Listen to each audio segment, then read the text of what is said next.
Since there was life, there was death.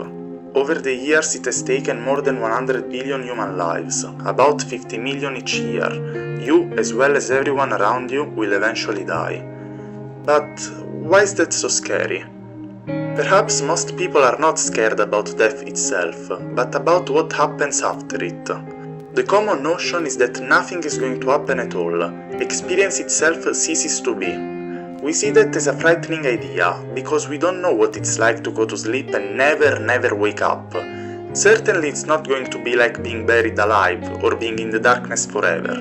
As Alan Watts said, it's going to be like as if you never had existed at all, not only you, but everything else as well. There just never was anything and there is no one to regret it. This is very hard to imagine. It's not even like stopping, there is just nothing, just like before you were born. But I see this as a very optimistic view. You see, if this was death, then there would be no problem at all. As Epicurus said, death does not concern us, because as long as we exist, death is not there, and when it does come, we no longer exist. Basically, you will not experience anything with death, because death is the cessation of experience. Then there is the popular view that something must be there after death. But often this ends up creating terrible anxiety, because we've made death howl with all kinds of ghouls, we've invented dreadful afterlives. The traditional Christian version of hell, for once, is completely absurd. To suffer for eternity, a concept that our minds cannot even understand. If we go to non-theistic religions, even the most severe hell for Hindus, Avicii, only lasts for a kalpa. Perhaps you don't believe in hell, but in being reincarnated based on your previous actions.